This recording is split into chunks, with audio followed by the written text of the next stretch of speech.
Hey, what's going on? This is Beer Today, Beer Tomorrow, and we are proud to be at the 2017 Brew For a Cure event held at the Well in Brooklyn, New York. The event consists of 34 homebrews, 16 sponsors, and one really amazing cause. In this event, homebrewers and local breweries are working together to help raise money for St. Jude's Children's Cancer Research Hospital. The event today is an open-style homebrew competition consisting of judges' votes, people's choice, and more. Along with the awesome homebrew, there's local breweries pouring their beer as well, such as Ortega, Big Alice, KCBC, just to name a few. There's going to be raffles, games, cool prizes, and basically all the proceeds from this event will be donated to charity. Beer judges for today's competition include Kat Martinez, owner and head brewer of Lineup. Kat is a certified BJCP judge, and she's appeared on the show a few episodes back when we were actually here at the Well. Steve Wolamo is a certified BJCP judge from Brooklyn Brew Shop. Ben Williams is an assistant brewer at KCBC, and Chris Kuzmi is owner and head brewer at Fifth Hammer Brewery in Long Island City, Queens. Just like to take a quick moment to talk about St. Jude's. St. Jude's is leading the way the world understands, treats, and defeats childhood cancer and other life-threatening diseases.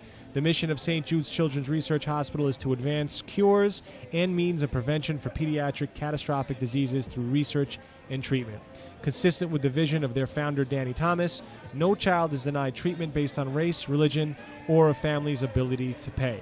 When Danny Thomas opened the doors of St. Jude in 1962, his dream was that no child should die in the dawn of life. So this is a really great cause. BTBT is very, very happy to be here. And actually, we've got a full squad today. Gentlemen, introduce yourself, please. Yeah, this is Jay Pitts. Happy to be back. Thank you for having me, Peter. Oh, absolutely, man. So glad that you're here. And Perry, say hello to the fans. Yeah, back to the grind. Because, you know, we all hate drinking great beer, especially in the sun on a great day in Brooklyn. Yeah, it is a beautiful day here in Brooklyn. The sun is shining. And as I mentioned, we are at the Well, 272 Meserole Street in Brooklyn, New York. Officially. Well, I mean, technically Williamsburg, on that border, though. You say that a Williamsburg-Bushwick border. It's that border. That border. That's true. And, you know, the Well is a bar, public house, performance space with about 60 drafts on tap. They're open 7 days a week. Basically, they're an alcoholic's paradise. It's housed in the former historic Hittleman Brewery building, for you history buffs out there, which was erected in 1867. And we are currently in their adjacent space that they have, which is 1,100 square feet. That's what we're sitting in right now. Sun is shining. Beers are flowing. Guys, yeah, man, so let's talk about some of the beers we've had. All righty. So we started with the sours. Yeah, so we're kind of doing this in like a 4 and 4 and 4 or 5 kind of like heat. And so this is our second. This is our second heat. I will say, so our first heat was the sours, and my favorite that we had was called Peaches. What is it? Peaches in a can. Yeah. Peaches in a can. Yes. Who was that? Who was that from? I want to get that out here. Peaches come from a can. That was a wild ale, 6%, a blended golden ale aged on peaches with a bit of apricot. Okay. And I agree. That was my favorite. That was my favorite as well. We had a few, but that one definitely stood out. Not just from the sours, but just from all the beers that we've had so far. For me personally, that one has been my favorite. Yeah, it was a tart bomb with a lot of good fruit blend. Like, it just had the right vibe. If you like sours and you can stand that kind of puckering action, really can't beat that kind of quality, basically, so far today. And we also had by Alex Bitterman the Leastaways, which is a 5.5% wild ale with Galaxy, Denali, and Hibiscus. That wasn't bad. Yeah, it was a really decent pale ale with a nice hop blend, but he even admitted it wasn't quite as sour as he was going for, but it was definitely doing a good job. Sure. Yeah, I mean, it was enjoyable. It certainly was. I also liked the Kentucky Common that we had, and me being a neophyte at drinking or at craft beers. That was a style of beer that I wasn't familiar with before coming to this event. But I did enjoy that beer. Who was that from? That was Alex Califf. Alex actually hopped onto the show a couple of episodes back for the Beer in the Gardens, second annual Beer in the Gardens event in Forest Hills. He's a very talented home brewer. There's many talented home brewers here tonight, but I really enjoy what Alex is doing, and that was the sour Kentucky Common coming in at 5.2%. I like that one as well. I like that one as well. How about you, Perry? For me, it had a bit of a spiciness to it that I thought degraded from the sour, but it wasn't bad overall. There we go. And then we also had by R. Miller and D. Martin the Wanderer No. 7, which was a sour pale ale coming in at 5.5%, fermented with pineapple, coconut, and lactose. For me personally, that one was really sweet, more so than sour. It was very heavy on the pineapple, almost syrupy. Yeah, it was like an IPA where you just kind of poured the juice in. And cool idea, just didn't really come out. Yeah, I would agree. I'd agree. I don't have anything else to say. I think you guys said all that I want to say about that. All right. Well, let's say before we get into the other, let's say was Peaches your guys' favorite out of that group? Yeah, I would say Peaches was the most balanced, well done. I mean, everything you're looking for a sour, this beer had. I really enjoyed it. It really was one of those beers where, you walk into a brewery and that's the type of sour you're looking for. So I have a lot of praise for this beer. I thought it was really well done and certainly tasty. I'm not the biggest sour fan, but I do appreciate this beer. Yeah, I'll say that I like very tart beers, which is a funny thing because I wasn't into sour ales at all before starting this podcast, being on this podcast, and now it's like, oh, where are your sours? Like, point me towards your sours. So things that are very tart, and I think that Peaches really accomplished that thus far out of beers that I've tasted here. I mean, I think we've had all the sours, so it's going to. Yeah. Yeah, I mean, it's interesting, too, that this whole Beer Today, Beer Tomorrow odyssey has opened your eyes up to the world of sours. I mean, you're a big sour guy now, man. I'm a big sour guy. From before, I'm a big Sierra Nevada fan. Hey, I like Sierra Nevada. For sure. And then, so Perry, any closing thoughts on that first heat, as you've been calling it, Just? Yeah, no, I mean, everything was reasonable. Nothing was really great aside from the Peaches. Like, the Peaches was what you would look to see at a brewery. Everything else was decent homebrew that, you could enjoy. Okay. Fair enough. And then in our second heat, we went for kind of, I guess for lack of a better term, maybe the more eclectic flavors, kind of the weird styles almost. Which wacky, I guess. And so let me run through what we had, and then we can all kind of weigh in and talk about it. Yep. So we had the Sake Lager, the Mexican Lager, the Wine Bisace, I hope I'm pronouncing that right, probably not, the Dandy X, and the Boysenberry. I guess let's start with the sake. What did you guys think about that? I personally thought I got the sake very heavy on the front, and then there wasn't really much else to it. It was drying, a little cloyy, like a wine, but there wasn't really much of a lager or anything else to it.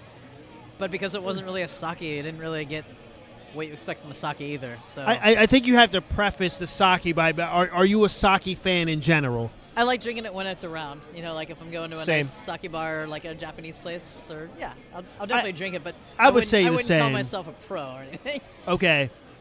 How about you, Peter? Well, just a little bit about it. So it was brewed by Ben and Ariel Keynes. It's called Haposhu Sake Lager, just a hair under 10%. It's 9.9. It's sake fermented in parallel to a Japanese rice that's lager. Strong, baby. And a pear aroma exists there. And I would say this. I thought it was interesting. I've never had a sake, sake beer mix like this before.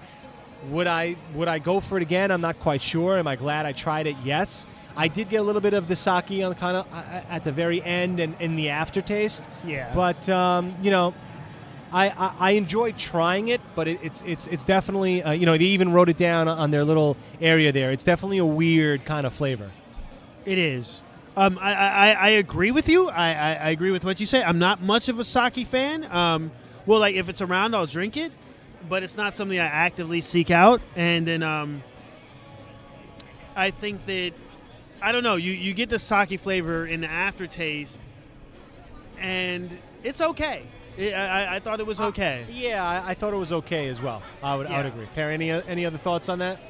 No, I think we covered that guy pretty well. So, and then by the same duo, Ben and Ariel Keynes, they did Broken Seal, which was a Mexican lager coming in at 5%. They describe it as light with ginger, motueka, saz hops, lime, and ginger flavor. So I guess I'll start. When I think Mexican lager, I don't necessarily think this. I felt that, I don't know, there was something missing there for me as far as Mexican lagers go. Yeah, I'd agree. Like, the description kind of throws in all these hops that you expect to kind of make it more biting or interesting, and they just kind of seem flat, not there. And then if you're going to have a Mexican lager, I think of like, something like Soul or something like that. Yeah, like something where you're going to throw a little lime or salt, like give it, it's going to need something more, but it should still stand on its own, and it just seemed more like a plain lager, personally. Yeah, it seemed like a plain lager with some spices. It wasn't when you think, like you're saying, when you think Mexican lager, you don't necessarily think this. Yeah. But Justin, what did you think of that one? I thought it was okay. I wasn't blown away. I thought it was an okay beer. I mean, I like Soul, but maybe it's like I've never been blown away by a Mexican lager. So is Soul or whatever is considered a Mexican lager, it's never been like, wow, that's the best beer that I want to drink. Fair enough. Yeah. And then we moved on. So we tried 2 beers by Bob Clark. We tried the Dandy X. So let's start with that. So that was Saison, and actually, I was surprised that the ABV. He was just right by here, by the way. He was just hovering over us. I don't know. He just walked away. Okay, so we need to get Bob on the show so he can talk about his beers. He can hear us. He can hear us talking shit. So I'll tell you this. I was surprised that the Saison was 8.2%. I did not taste it. It did not taste as strong as it was. No, not at all. I mean, I think that's part of the honey that masked it really well. Yeah. Because the honey wasn't overly there, but it was nice enough that it really gave it a nice, easygoing kick. Again, as a neophyte, how do you get that number? Like, how do you get the number of like, okay, this is 8.2% alcohol? Basically, it's a matter of some chemistry from the early on throughout the brew process. Okay. You do a couple, basically, readings and do a calculation. Okay. Okay. And the Dandy X is fresh hops, dandelions, and honey from their farm with New Jersey malt, and that was at Saison. I liked it. I definitely thought it was it was a nice beer. I never would have guessed 8.2% if you gave it to me blind. I thought it was maybe like 5%, 5.5 maybe. But it was enjoyable. I did like that. And then he also had, and I'm probably butchering this name, but he also did the Wine B Sace. It was a farmhouse ale. That one was 4%, fresh hops, wine berries, and honey. What did you guys think about that one? I personally thought it was, we had that before the other one, and I thought it was like a very easygoing Saison, but there wasn't a lot of flavor to it, whereas the other one was like more pronounced, had something going on. I feel like the other one was like a stepped-up version of that one. Yeah, that's what I mean. Like, it's kind of like having a session IPA versus an IPA or something like, where you kick it up a small notch just to really, here's what I'm doing, but here's what I'm doing flavor. For real. Yeah. I like the Dandy X more. I don't know how. It's interesting because maybe we were influenced by having the Dandy X second. Like, if we did it the opposite way, maybe we would have different opinions. Right. So. But yeah, I mean, they're both fairly simple Saisons. Not really funky, not really super strong or, crazy yeasty, but they're very easygoing, and I just prefer the one with a little more flavor to it. Sure.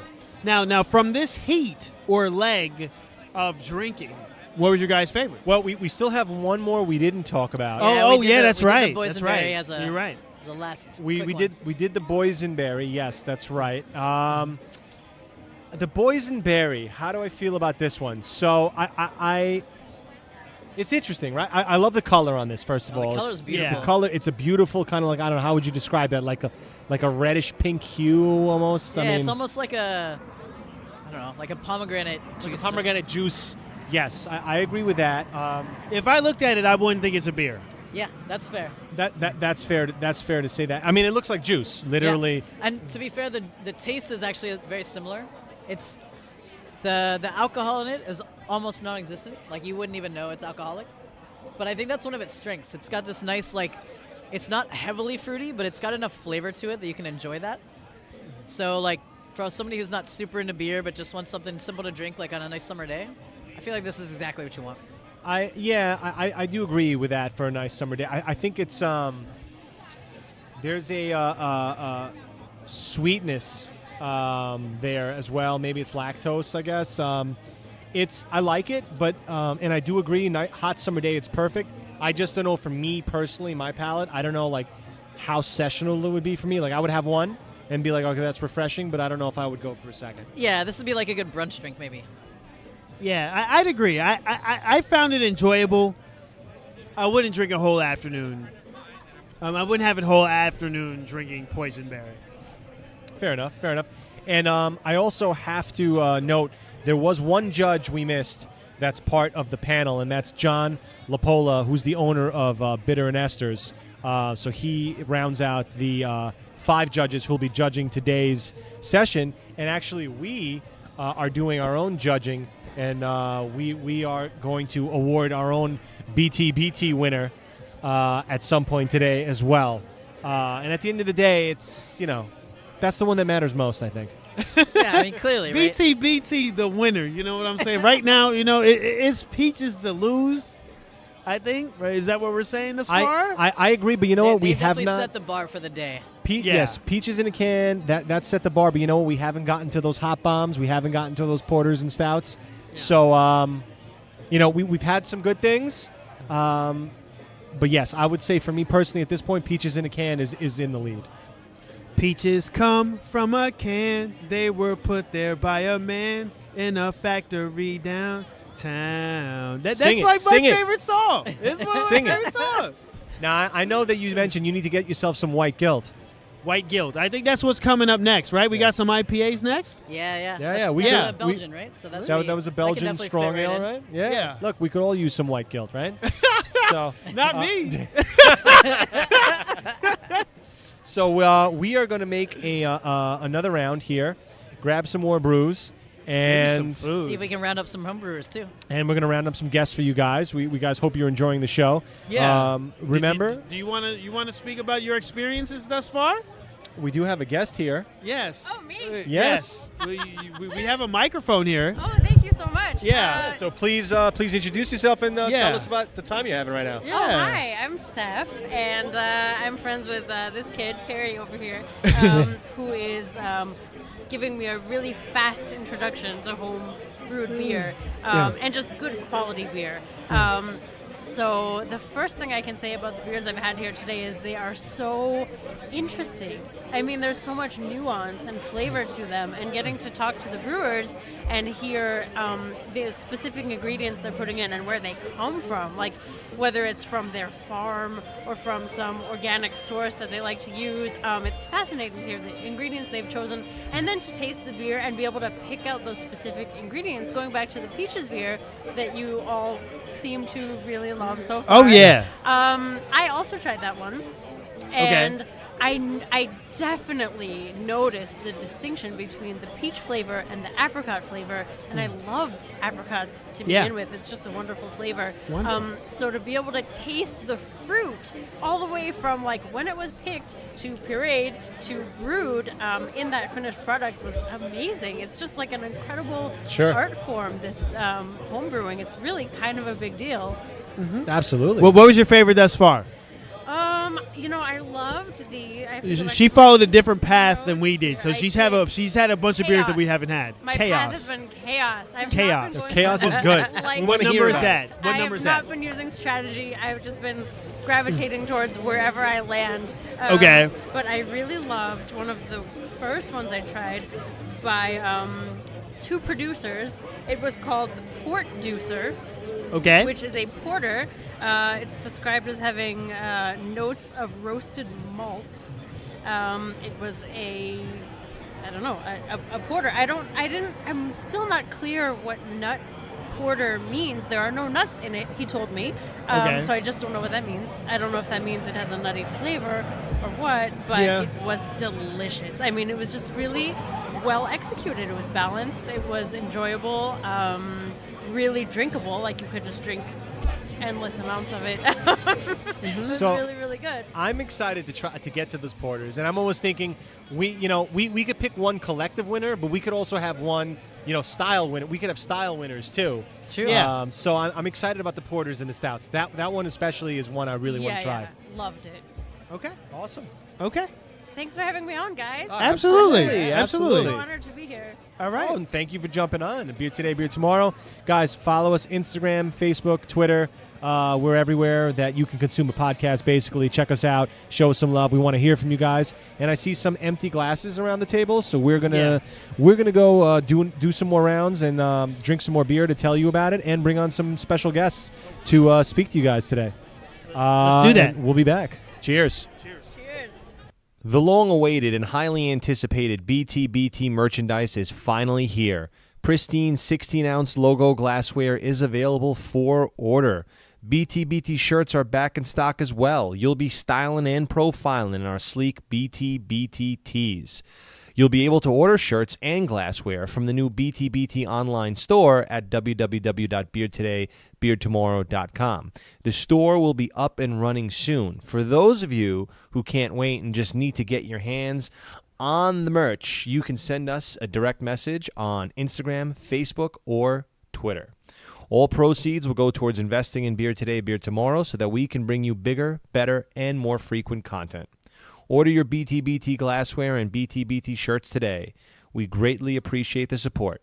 And now, back to the show. So BTBT, we are back, and we have two very, very special guests here. Gentlemen, please introduce yourselves. I am Pope of Pope Wagon. And I'm Charlie of Pope Wagon, also known as Wagon. So guys, tell us a little bit about today's event.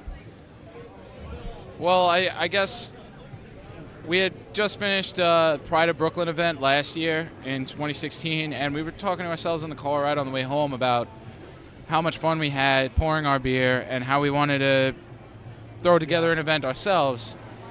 And then basically we said, okay, let's make it for a good cause. And it was kind of easy to come up with the cause of St. Jude's because growing up, my younger sister had cancer, and so I saw firsthand the hardships that are involved with families of those affected, and we thought, it was a no-brainer. And so then we started to organize the event and seek home brewers, and I mean that brought us really, here we are today. 35 home brewers, 15 sponsors. I mean, we couldn't have asked for a better turnout. Yeah, pretty much. Yeah, everything you said. We put a lot of work into it. It's a passion of love. We did bar crawls in the past for local events. I think we raised money for Sandy Hook. Not Sandy Hook. Hurricane Sandy. Hurricane Sandy. Hurricane Sandy. We did that. We did a couple other ones. We did a couple bar crawls. And since we were home brewers ourselves, we decided this was probably the best route to go for a charity event because we know what we're doing. We know people that home brew because we're part of the brewing areas. We just knew all about it, so it was like a natural step into it. Absolutely, and this is a great event for a great cause, and we're just really happy that Beer Today, Beer Tomorrow could play a small part of it. So guys, tell us about the beers you guys brought here. I know your beers are not in the competition, but you did bring. We can't do it for conflict reasons. We don't want to be we don't want to be discriminated against. Whatever. We don't want to get yelled at by everybody. We don't want angry mobs. But we brought a passion fruit New England IPA style. It's about 8%. We throw passion fruit in it. We like that little bit of fruitiness. It matches nice with the smoothness. And then what was the other one? The other one's also in New England. The two beers actually have the same malt bill, water profile, everything. The difference being the hops used and the fact that we threw passion fruit in the boil for the passion fruit beer. And I think you could definitely taste the difference with the sweet, it's sort of sweeter, and you get that fruity kind of flavor out of the passion fruit. But it adds a nice balance, I think, to everything else. Nice. And did you guys? Yeah, when I was at your table, you guys had ciders as well. Is that yours, or is that? Yeah, we Charlie went up. I think it was upstate New York or something, or Long Island. That's less exciting, I guess, because we're not pressing the apples ourselves. But we did bring it up and pasteurize it and add yeast. We threw some cinnamon in there, and just this morning I actually tasted it, and I said, you know what, I could use a little cinnamon. So luckily we had a tincture of cinnamon sitting there, so I dosed it a little bit to give it a little extra flavor. And, I brought that here because my sister really doesn't drink, but that's the one beer that cider that she likes, so I had to have something for her. Absolutely. What a good brother. Everything for all the people, right? Yeah. Absolutely. So now, obviously, you guys have been making your rounds here. You guys have been trying the beers, right? Has obviously, I'm sure all these guys are your buddies, and there's a lot of good beers here. But can you guys talk about some of the beers that have really stood out for you today? I mean, I've had a lot of beer, so I'm slightly drunk. Don't take my word for what it is. But the Mindful Ales, I think, is the one I like right now. Is the pineapple pina colada-ish style sour-ish. Okay. I don't remember what it's called, but like we had it at the start actually. Good. It was Wanderer number 7, I think it's called. Yeah, Wanderer number 7. That one. But personally, I like fruity, flavorful stuff, so that's why I was drawn to it. I haven't had all the beers yet, which I got to start making more rounds. So, but other than that was probably the one that stood out to me so far. Besides the Nightmare, I think Nightmare on something was a good one. I have not had try. Oh, I've seen that. I haven't had it yet It either. was a red IPA. That's the thing this year. We're so excited about the amount of brewers that were interested in signing up. We have 35 home brews today or something like that, and it's so hard to try them all. I haven't even.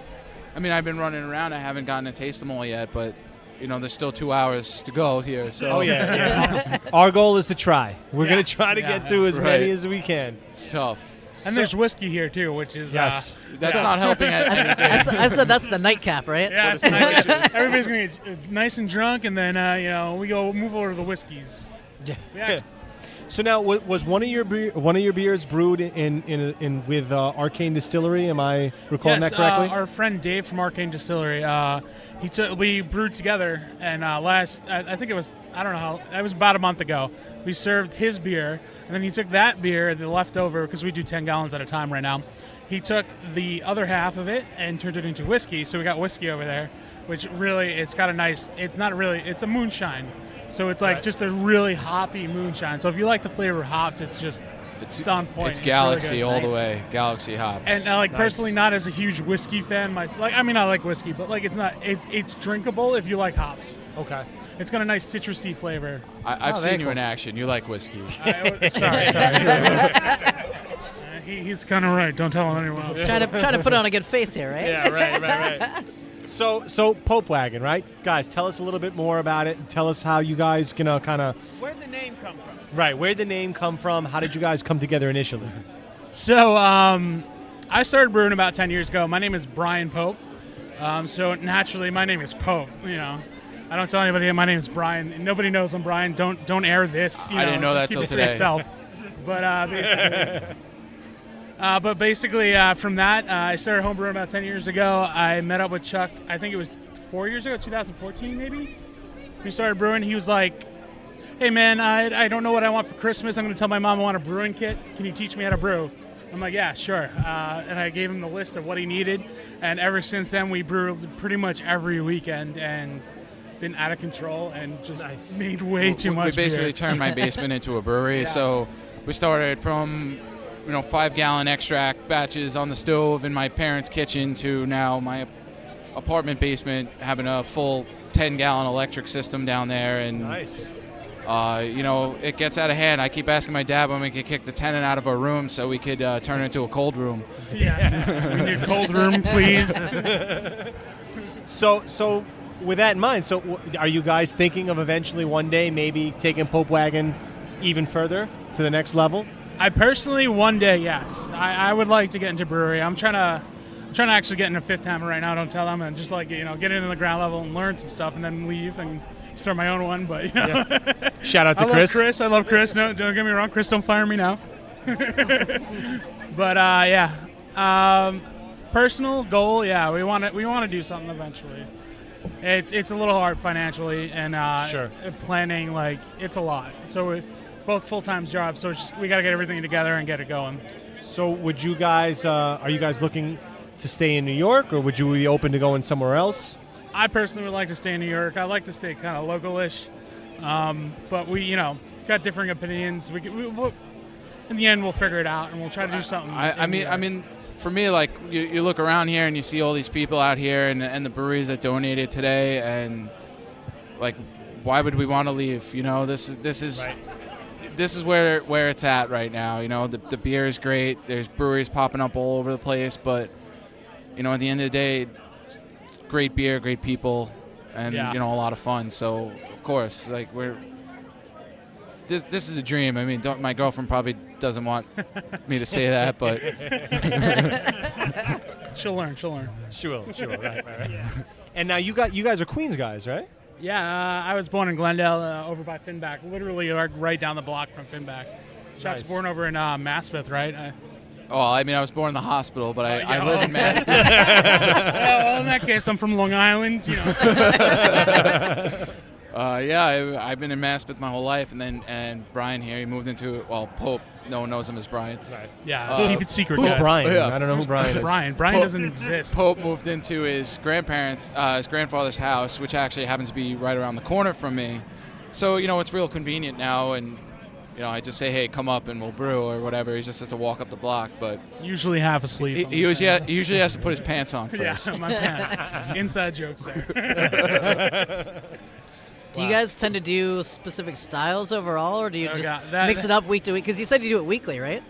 We try to do weekly. Yeah. We've been on an IPA bender recently. Yeah. We are trying to stray away from the IPAs just because I personally we like to do everything we can.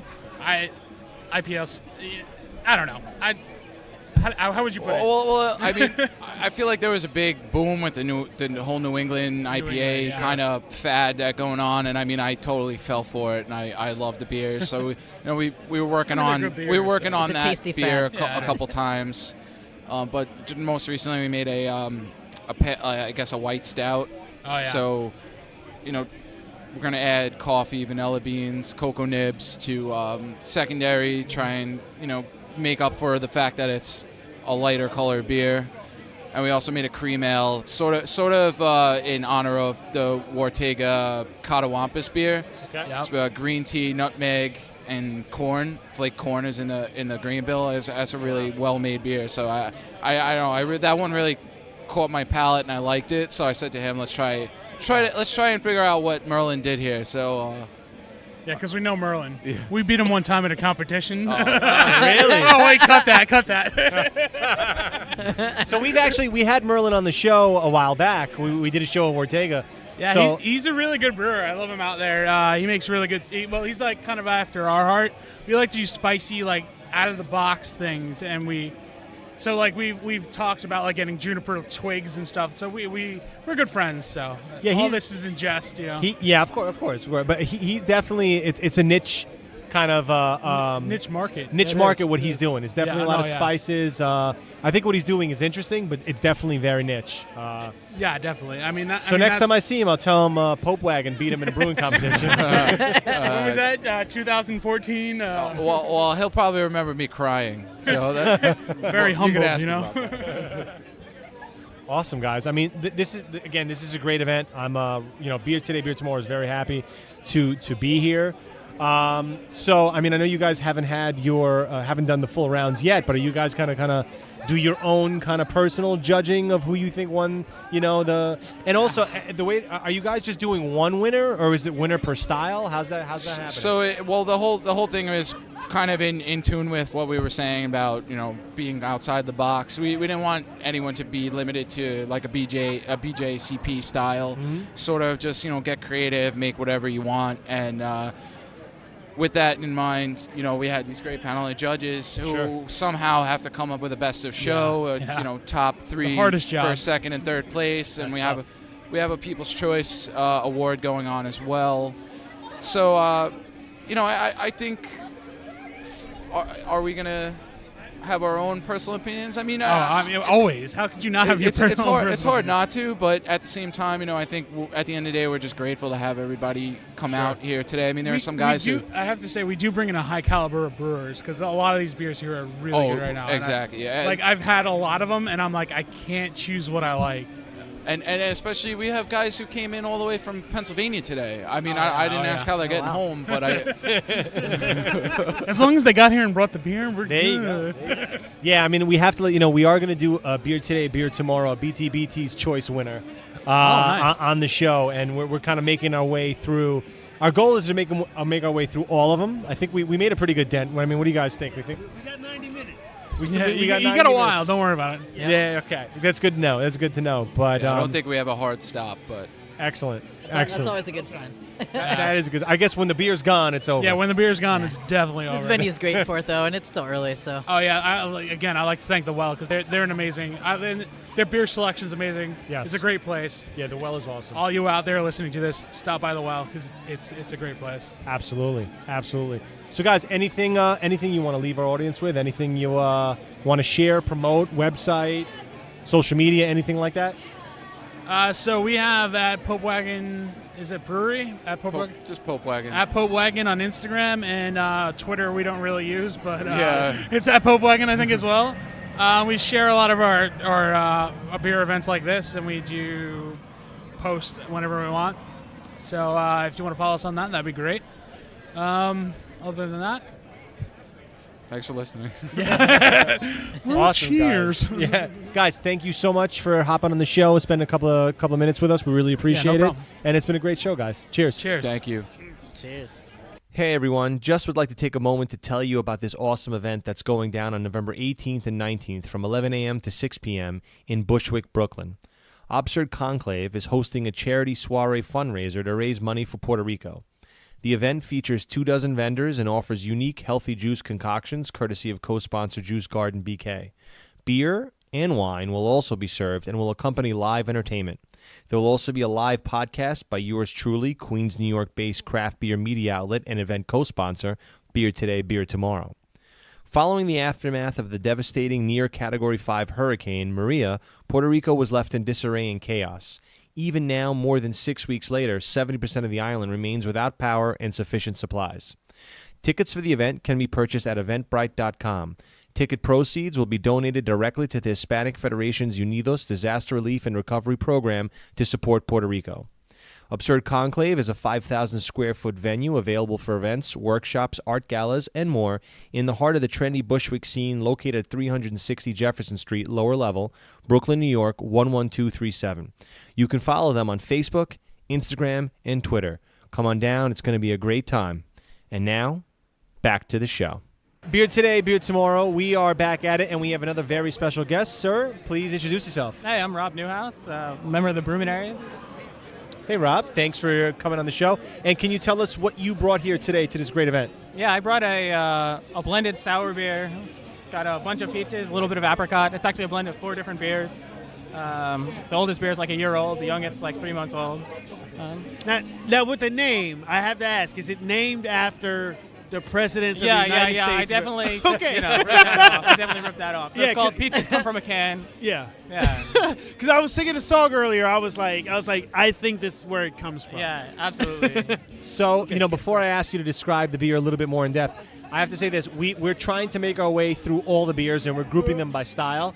And, these two guys right here, I'll let them speak about that when they come up. But they're big sour guys. Yeah, I'm not very so much. tart. I'm not a huge sour guy personally, but everything I've had tonight, that Peaches in a Can is my favorite beer I've had here so far. Wow, I'm impressed. Yeah. There's really, really, really good beer. So what was the inspiration behind that? So I can show you this picture. I brew a ton of sour beers in my parents' basement in the suburbs. Like legit, I've got like 100 gallons of beer like sitting there souring.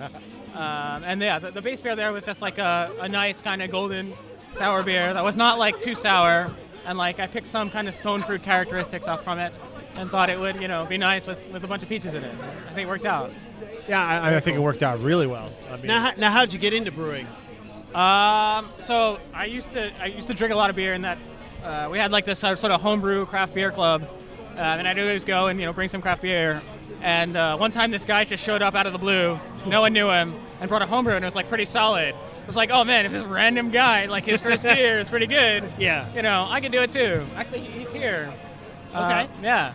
So Okay. Awesome. that was Nice. my inspiration. Hey, actually, he taught me how to brew. So Okay. wow. Now, is the expertise only like specialty only sours or? I mean, most of what I brew is sour, just because like I've got all this space in the suburbs and I can do it, and it's sort of like a relative. A good place to cellar, basically. Yeah. But I also brew some like hoppy New England kind of IPA. That's another thing I like to do. Awesome. Okay, and it's just you.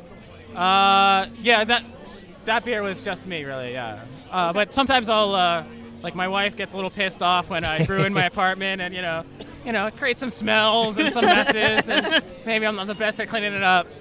So I've started doing like this kind of contract brewing where I'll buy all the ingredients and maybe design the recipe or collaborate on a recipe with a friend and brew it over at their place, and then they get half the batch and I get half the batch. So I get some beer without my wife being pissed, and they get some free beer but have to clean, and it mostly works out for both of us. That sounds great. Cool. All right. Yeah, That sounds not bad. That's not bad. Okay. What do you have in the future? So right now I've got 4 more kind of fruited sour beers going. I convinced a friend of mine to go and pick and buy a bunch of like fresh fruit in New Jersey, and he did that all for me and transferred it down to my parents' place. And like a few weeks ago, we blended it up, tasted some beers, and decided where to put the fruit. So I've got another 10 gallons of peach sour beer and 5 gallons of plum and 5 gallons of blackberry sour that hopefully will be tasting pretty nice when I go back down there for Christmas. Oh, Awesome. wow. That's Okay. awesome. That sounds great. Yeah, it really does. And now, how long have you been homebrewing for? I've been homebrewing for about 3 years. Oh, really? So that's not that long of a period of time, really. Yeah, that's fair. Yeah. Yeah. I mean, look, I'm impressed with the peaches in a can. I definitely, for me, that's one of the top beers I've had so far. Again, we're trying to make our way through everything. I mean, how many have we gotten through so far? Like We're 15? about almost 15 now. we're Okay, about 15 that's like deep. halfway. That's halfway. Yeah. You got a lot of catching up to do. Yeah. got an We're talking hour. too much. We got about an hour. Yeah. Uh-huh.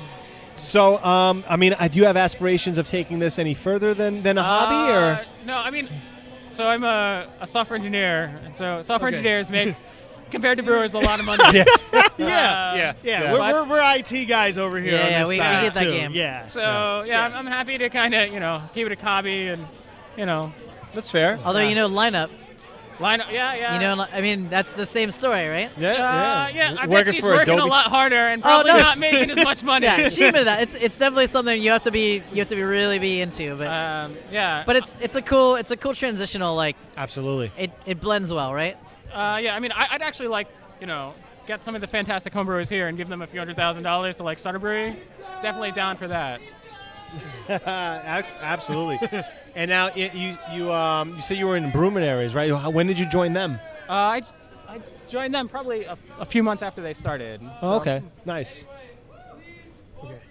Uh-oh. So now they're making an announcement. Yeah.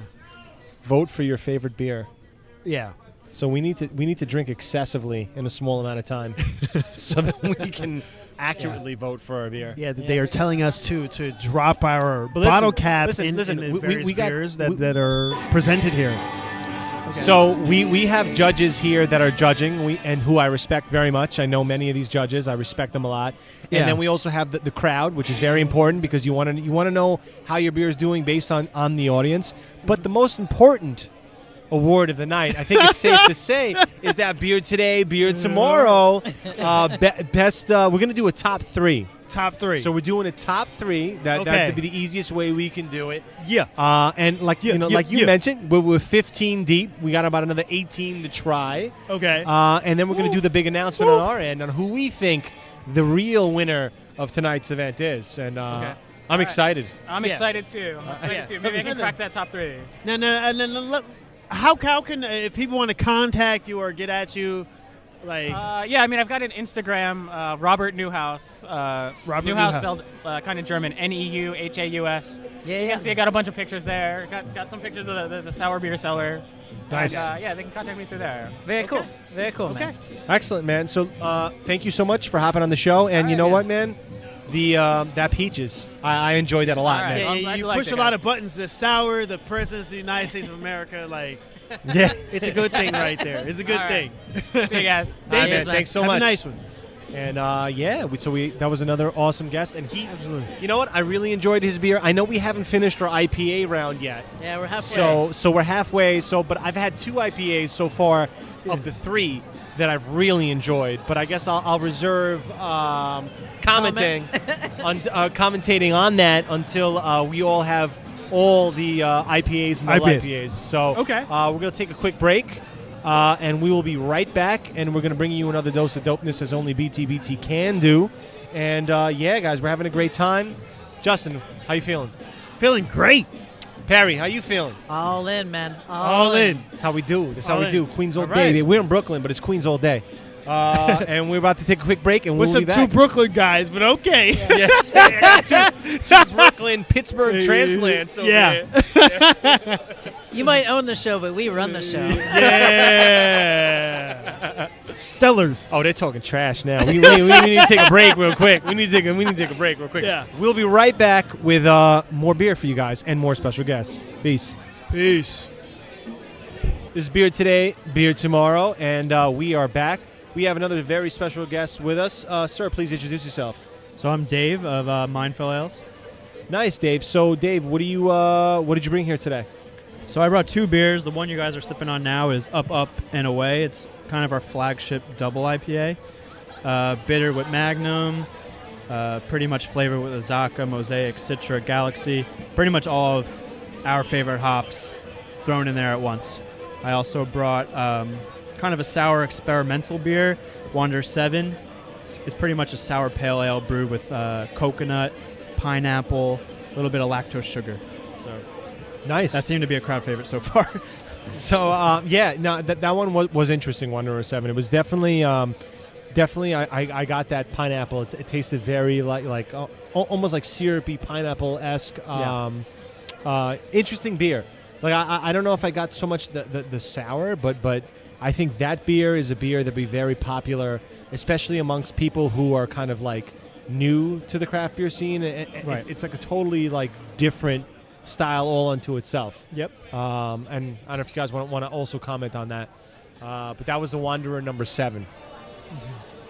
Yeah, no, we thought it was reasonably going and tasty enough, but we also had some other sours here that were definitely a little more punchy, if Right. you will. So that's kind of why I called it a sour pale ale per se, because it's actually 4 parts all mosaic pale ale blended with 1 part, just straight sour ale, 100% Pilsner malt. So Okay. it has like a little bit of tartness, but it's mostly about the fruit and hops in that one. So Right. Well, Yeah. the fruit Yeah. definitely came through. Yeah. That definitely came through. Yeah. For sure.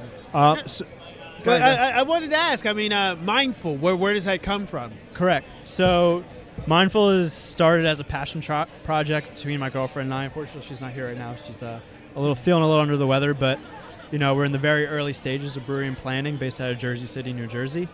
It just encompasses everything, utilizing local ingredients, being mindful of the earth, being mindful of the environment, reusing brewing water for, cleaning and stuff like that. So we try to reuse all the brewing ingredients as well, whether we feed it to animals, reuse them in cooking, baking, stuff like that. So Oh, wow. just being very mindful of what's around us, Sure. Like I'm very into like Buddhism and things like that. So Correct. that's a word that's thrown around a lot in Buddhism. So Yep. that's why I took to Yeah. that. Yeah. Cool. So how long have you been into homebrewing? So I've been brewing for about 8 years. The whole Mindful brand came up about 1.5 to 2 years ago, where we want to kind of combine both of our passions, my passion for brewing and beer, her passion for the earth and events and stuff like that. So our eventual brewery plan is to actually have a space where we can participate in the community and put on events for people and Wow. have people feel like at home, not just I'm going to a production facility. So it's more about the beer and stuff like that. Nice. And now, Very cool. may I ask, how long have you guys been together?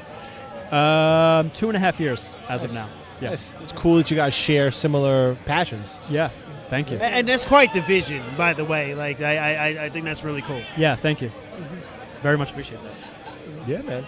So these beers you have now, they're obviously very different. So the Up and Away, I really like Up Thank you. and Away. I think this is definitely a very very tasty brew. What was the inspiration behind this? So when I started brewing 8 years ago, West Coast IPAs were the thing. As much IBUs as you can pack in a beer, let's do it. Let's throw all in bittering. And I'm having them, and I'm like, I can maybe get through 4 ounces of this. I can maybe get through 5, and then I'm like, I want to move on. So I started experimenting with less bitter, less hops at the beginning of the brew, and it eventually came to be a very wide-known style today as like New England IPAs. Yeah. However, I don't classify this as a New England IPA. I simply just classify it as our IPA, where it still has that bitter backbone compared to most New England IPAs, but it's still very juicy and very flavorful, hop aromatic. So I think it's like a very nice blend of both West, East Coast, New England. So it's like a Mid-Atlantic IPA. Right. Mid-Atlantic IPA. Yeah. There we go. Yeah. We just coined a new style in the show today. Here we go. Mid-Atlantic IPA. Mid-Atlantic. Exactly. Now, do you have plans, like as far as new beers, as far as taking mindful? I mean, like you already mentioned that. Yeah. In a certain extent, but so to be honest, our main focus in beers are a lot of saisons, a lot of wild ales, barrel-aged beers. Unfortunately, I just don't bring them to these events because I think appreciation for saisons at these events is a little underappreciated. So I can't fathom bringing a year and a half old beer to an event where someone might just look at this and be like, what is this? So that would be very hard for me to stomach a year and a half's time just to be poured down a bucket. So these beers are so much on our radar, and we love to brew them as well, and we love drinking them. So it's not just like, I'll brew a beer that I don't generally like and bring it. But we love these beers, but our main focus is saisons, wild ales. Okay. So a little more like Is it just Transmitter, you if local. Yeah, more so Transmitter, more so nice Fontaflora-esque, Or Tire like Hands Grim, maybe, like a little, like take your time and make something a little more interesting. Kind of. It's funny because Grim they announce a beer and it's exactly the same fruit we're coming out with in the next 2 weeks. And I'm like, oh god. So they've done passion fruit beers. We've done passion fruit beers. They just came out with a pineapple beer not too long ago, and then you're drinking a pineapple. So beer you're like now. the Jersey Grim. Yeah, exactly. It's funny. Now, when you say our, do you mean you and your girlfriend, or correct? Yeah. So it's just you yeah, guys. She's very much the marketing, visual person, branding. If you check us out on Instagram, we're very visual, where we definitely have a branding process. What is your IG handle? What's the IG name? Sorry? What's your Instagram name? Where can people find Mindful Ales, so MINDFUL Ales. So nice. You could check us out there. Nice. Yeah. So I'm gonna steal a question from Justin, and I'm gonna ask, what was the last non-craft beer that you had? What was the last Coors Bud? So I go to a lot of concerts throughout Jersey, Manhattan, Brooklyn, and I always seem to gravitate towards Tecate. Okay. It's always the choice. Tecate, they serve it with a lime for you. See, that's the Mexican lager I was looking for. Yeah. Yes. That we doing didn't. the Mexican So lager. the Mexican lager we had today, it was okay, but it was missing something. Even though they tried to make it more. Yeah. And I was just thinking of Tecate as like, to me, that's one of the easiest drinking Mexican lagers you can Correct. find. Yeah. Tecate, you know what was missing? It was that Top Rank pay-per-view, because when you buy the Tecate, you get a discount on the Top Rank pay-per-view when you watch new boxing fights. That's what was missing with that. Okay, But, there you go. Yeah. So Tecate gets my vote. Tecate. So you mentioned that you and your girlfriend are looking to open up a brewery. I mean, do you guys have a timetable? Is this something you think you'll do next year, the year after? Or are you guys just in the process? When I say extremely early, we're like not even done with our business plan yet. It's probably halfway done, and But that is the goal. It is the goal eventually. We're still working through some trademark stuff like right now. The government, unfortunately, just takes their time on a lot of things. It's a lot of red tape hoops and to jump bullshit. through Yeah. to get a brewery in process. So, we're not rushing it by any means. If it's going to become a thing eventually, that's what we know. So That's cool. yeah, But you got the branding, you got the hat, yeah. you got the zip up Yeah, we got hoodie. the I'm zip-ups digging and- it, man. I'm yeah. digging it. I mean, it's definitely cool when someone purchases one of our hoodies. It feels amazing, and it's very warming inside. So that's There always you go. cool. And you guys have a website? We do a website, mindfulales.com. Okay. Unfortunately, we don't have an online store right now. It's just you can buy shirts from us here. You can buy, stuff. Hit us up on Instagram, but we ship it out. Always welcome to spread the word and get our brand out. So Nice. Okay. Nice. So is there anything, guys, before I pose my final question, do you guys have any other questions? No, I'd like to say that I like the up and away. Thank you. Yeah, this is a solid IPA for sure. Yeah. thank you. Definitely. So is there any parting words you want to leave the audience with? Anything you want our audience to know about Mindful Ales, about what you guys are doing? No, I mean, I definitely appreciate you guys having me on. And, Sure. I love that you enjoy my beers, and yeah. Listen, you keep That's where it making goes. good beers. We'll show up. Yeah, We'll show up. appreciate it. And here, listen, when you guys open your brewery, you're going to have Beer Today, Beer Tomorrow there, opening week, that podcast, all right? Definitely down for that. All right, man. Thank you so much for hopping on the show. We appreciate what you're doing. And yes, I agree. This Up and Away is one of my favorite beers that I've had tonight. So Yeah. cheers Much to you, appreciated, sir. guys. Thank Cheers. you. Cheers. Hey, guys. Just letting everyone know that this Saturday, on November 11th at 6 p.m., BTBT will be hanging with Island to Island Brewery at 642 Rogers Avenue in Brooklyn, New York for a charity fundraiser, beer, and art event.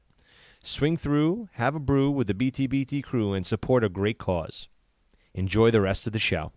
All right, so this is Beer Today, Beer Tomorrow. I don't even have my headphones, but we're back at it. We've been drinking all day. It's been a lot of fun. And we have another very special guest who's returning to the show, actually. Sir, please introduce yourself. My name is AJ D'Amico. AJ, how you doing, man? Thanks for coming back on the show. Thank you for having me back. And tell us, what did you brew today? Today I brewed a single malt, single hop.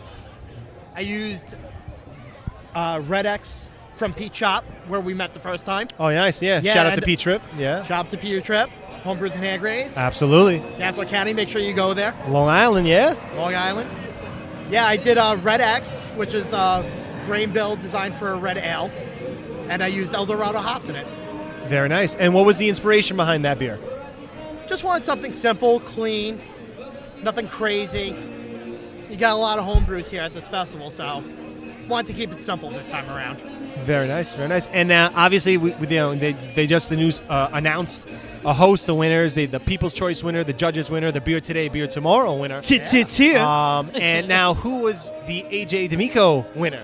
Actually, the People's Choice. White Really? Guilt, yeah. The White White Guilt. Guilt. huh? That was my favorite one. Belgian IPA. Okay. Yeah, White Belgian IPA. I think it was a good mix between the two styles. Wasn't crazy hoppy. You definitely got the Belgian in it. Yes. Definitely. I mean, the Belgian was strong. I like that. Yeah. But it was clean. It wasn't overdone. No, it wasn't overnight. And actually, he brewed last year a Dunkel. And that was actually my favorite beer from last year's Brew For Cure Festival. Oh, wow. Yeah. 2 year AJ winner. Two for him. Which For two. Yeah. Wow. There you Actually, go. I'm trying to recruit him for the homebrew club. There you go. Yeah. Okay. Now I found out that he lived on the island. Oh, you Yeah, got to get him. You got to come join us, man. Absolutely. Yeah. Yeah. Well, that was a good beer. Yeah, that it was definitely a good it beer. was definitely a good beer.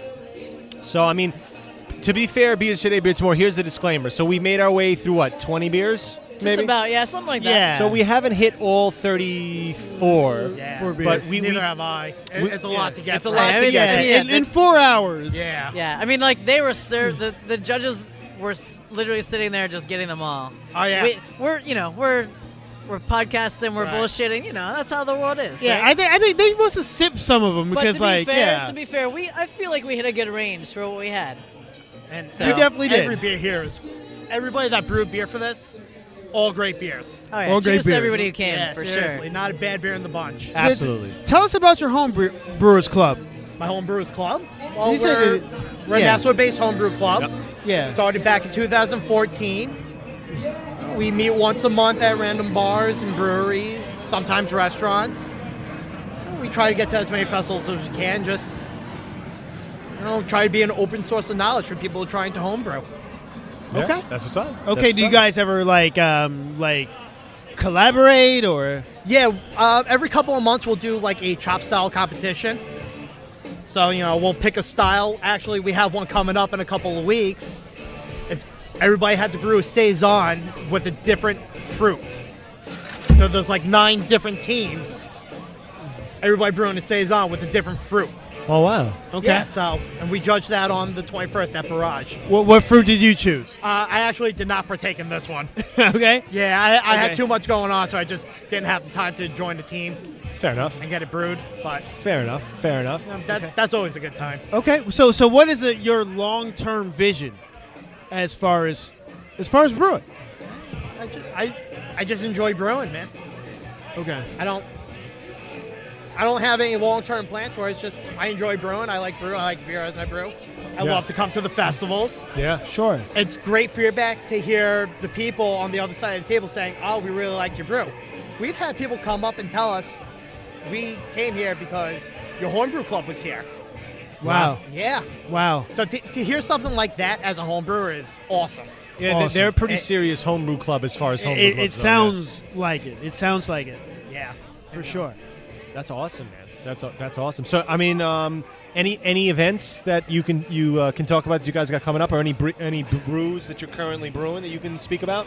We don't have any events coming up. We're pretty much wrapped up for the year at this point, and then with Brew For a Cure. Right. Normally, when we started this year, we started with Hops and Props at the Credible Aviation Museum back in February. So chances are, if that might be the first festival of the year for our club starting in 2018. We tried to get to as many festivals as we can. Right. Especially the fundraisers. You know, when I met you at Peter's shop, we were Right. talking about Brew For Autism. Yep. Which Pete did earlier in the year. Yeah. And then I mentioned that Brew For a Cure. Yeah, you guys do a lot of great events, a lot of great charitable events. How big is your brew club right now? Constant show up for our club meetings is around 30 to 40 people on average. Oh, wow. But the Facebook club page has over 200 members signed up to it. Okay. Oh, wow. Yeah. So the people that show up, we're talking about 30, 40 people. Are they all brewing their own? Yeah, for the most part. Okay. You know, every month or so, some new people might show up. They're just starting. They haven't brewed for a while. They had to stop for some unknown reason. Sure. Trying to get back into it. So we open everybody with welcome arms. Wonderful. So what would your advice to be to someone listening to the show and being like, you know what, I wanna get into home brewing? What would your advice be to that person? Ask questions. What does this person do? What do you do? Do I need to have this piece of equipment right away? Don't invest in everything right away. You might not like the hobby. It's a time-consuming hobby. Right. You got to have a lot of patience for it. Just might not work out for you. You might like drinking, just You like might me. like drink. Yeah, it's like drinking. Exactly. It's like drinking. Right. You might like drinking, but brewing itself might not be in your wheelhouse. That's fair. That's fair. Is there anything else you want to leave our audience with? No. Anything you want to promote? Your social medias, Instagram, anything like that? No, follow the Homebrews and Hand Grenades. Follow Pete's shop, the Hand Grenades Homebrew Club. You can find us on Facebook, Instagram, at Grenade Brigade. Nice. Yeah, Awesome. Yeah. And before you go, what are you drinking? I am actually drinking Lineup's new bi-coastal IPA that she's coming out with. Is that the I-80? Yes. Okay. Yes. I think they debuted that at a festival we were at here last month, right, Perry? I mean, am I They were recalling talking that about it correct? for sure. I don't know if they had it then, but yeah. Awesome. All right. Well, look, on that note, guys, cheers. Thank you so much for hopping on the show, and Thanks thank for you having me for back. having us at this event. Yeah, absolutely. Cheers, man. Cheers. And Beer Today, Beer Tomorrow, we are back, and we have two special guests. Gentlemen, please introduce yourselves. Christopher Rotella, one of two producers. Garrett Raynis, the other of the two producers. Excellent. And what did you guys bring here today? So we brought a Belgian white IPA and a nut brown porter. And you guys actually won the People's Choice Award for one of those, right? Yes, for the Belgian white IPA. Nice. And can you give me the name of the Belgian white? It's called White Guilt. Yes, I think it's probably the best name. Now, what was the origin of that name? Well, I don't know. We always kind of just come up with the names off the top of our head. Usually after drinking quite a bit. Yeah. I think that's a great name. Yeah. And also, Steph over here, like she really liked your nut brown porter. Yes, You were The one only of the person to people vote who for did. It was amazing. It was my favorite. No, thank you so There we much for go. doing that. We really Yeah. appreciate it. Pleasure. So how long have you guys been homebrewing for? We've been doing it for around 3 years. We started in 2014. After many years of talking about it, it just kind of happened. Well, where do you homebrew out of? We've been doing it, honestly, mostly in my backyard. I was in Floral Park, Nassau County, and just moved. Both of these beers were made in Lindenhurst, New York. Again, in my backyard, in the pouring rain. Yes. Nice. Yes, it was. It was raining. Started raining on us about halfway through the brew day. So we covered the mash tun with a bunch of saran wrap and hoped for the best. Yeah. Oh wow. Wow. So how does it feel to be rewarded with the People's Choice Award for one of your beers? Well, is this the first award that you've won? This is the first award. Actually, we were part of the Brew For a Cure last year. The first year that Charlie ran it. We lost by 1 vote, so it feels nice to win this year after being so close last year. It feels really good to win the People's Choice Award because we try to make beer that people will drink. You know, it's about that aspect, connecting with people, exchanging stories and experiences with them. Absolutely, absolutely. And in some ways, I mean, not taking anything away from the judges, they're very talented, very accomplished. But in some ways, you would prefer the People's Choice. You know, you want to connect with the people, and you want to be in line with what people want to drink. Yeah, absolutely. It's nice to have a lot of people like our beer. I mean, we're exceptionally proud that people voted for our beer, and we were able to please people with our beer, because that's the whole purpose. You know, we make beer not just for ourselves, but for everyone else. Definitely. That's what's up. That's what's up. So what's next for you guys? What do you guys got on the horizon? I don't know. We talked about a couple of different things. We like to do kind of underappreciated styles. So we're talking about doing an ESB, an extra special bitter. Right. We did one a couple of years ago when we were still doing extract brewing.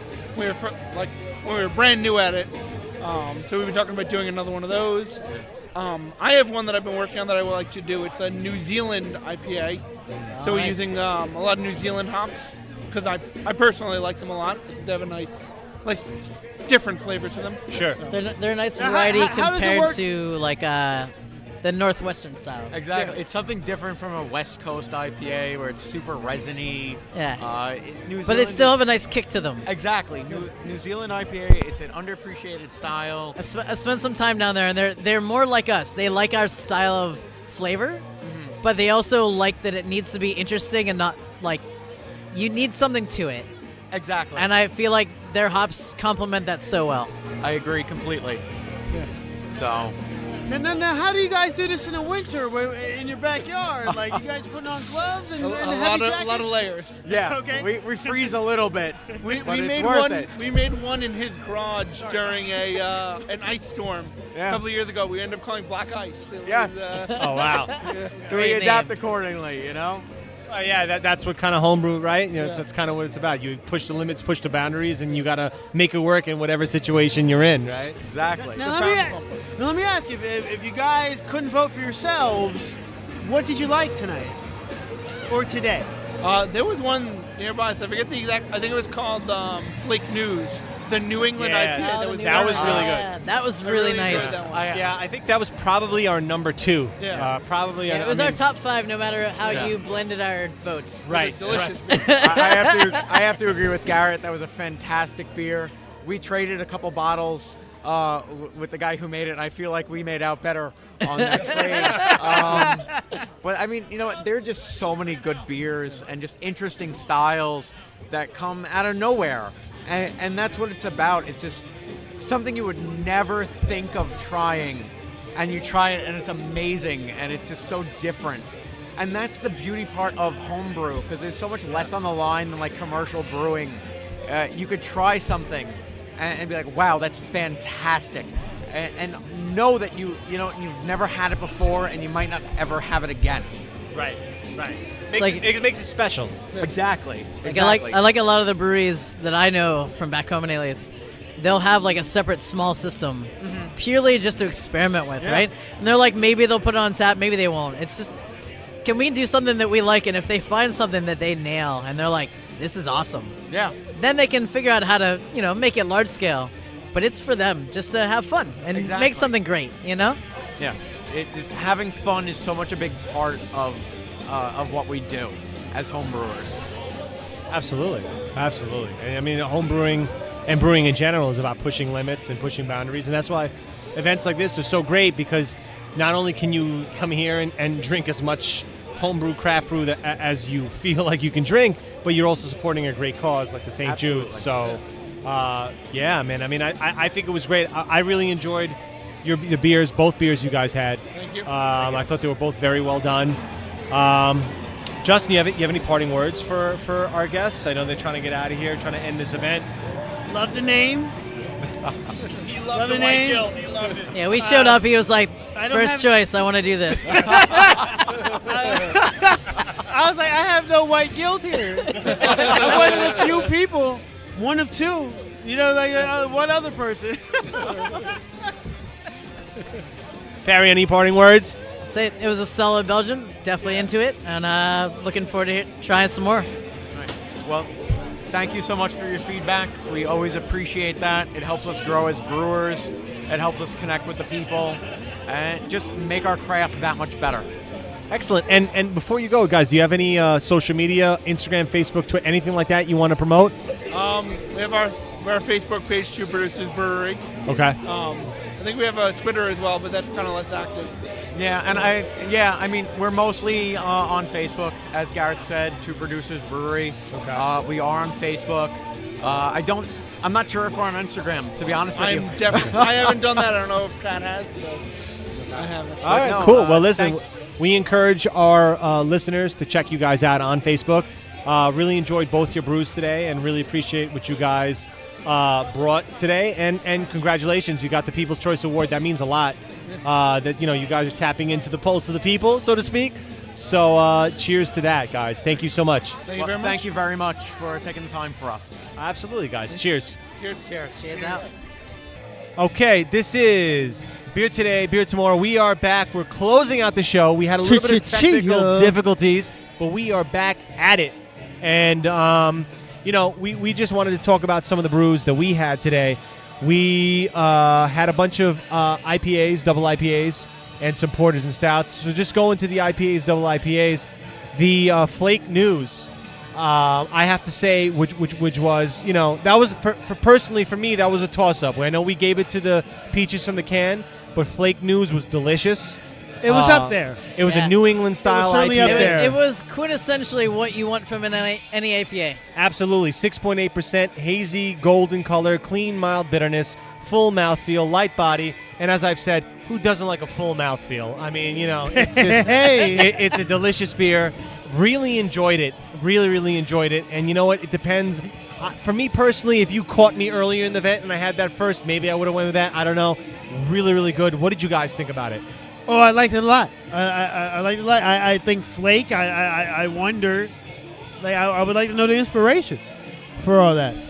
I thought it had the perfect level of juiciness with the right amount of hops to make it really interesting. I mean, I'm a sour head more than I'm a hop head anymore. But, yeah, if this was a hop event, I'd have been all about that. I bet you know what, though? You don't say who's brewing it.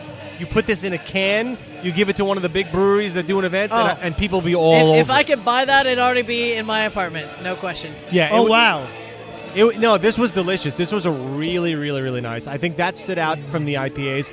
There was a Nightmare on Butler Street. I think it was called that. It was a red IPA.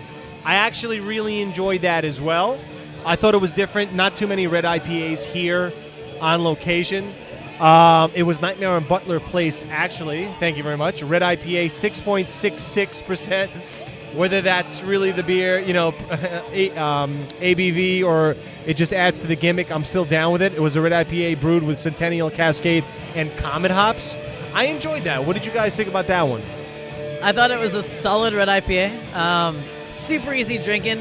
It's definitely the flavor you want from a style like that. It had a little bit of a kick, which, I mean, if you're going to be a red IPA, you're already playing middle ground, so you want to, define yourself somehow. And it did that. So it was definitely one of the easier drinking, but, pronounced good beers here. Fair enough. Fair enough. And Justin, what'd you think? And as for me, I thought it was cool.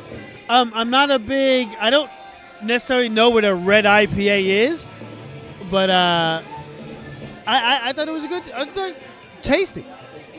All right. Fair enough. And, I think overall, just to sum up the event, I think we had a great time. This was a fantastic cause, donating to children who need help. Give me a 1, 2, 3. Oh, you want a 1, 2, 3? Okay, so 1, 2, 3. Shout out to St. Jude's because we respect what they're doing and we support what they're doing. 1, 2, 3. That's interesting. So I think Peaches from a Can. As Peaches come from a can. Peaches come from a can. That's right. And then for me, number 2 was Flake. Flake News. I keep blanking on the name. Yeah, I'd probably say Flake was number 2 for me as well. Flake was number 2 for me. And then I feel for me, number 3 was Nightmare on Butler Place. I really enjoyed that red IPA. 6.66 ABV. That's right. For me, honestly, number 3 probably would have been the double from the guy who did the lime IPA. Okay. The lime IPA. That we interviewed earlier. I think that was actually really nice. Okay, all right. I just the balance was really solid. That's fair. And Justin, do you have a number 3? So, I like Peaches, number 1. Flake IPA, I'll go with 2. My 3rd is going to be that Boysenberry. Who did that Boysenberry? Okay, the Boysenberry. That okay. I got stats on your Boysenberry. Oh, she's got the stats. Official. Stats.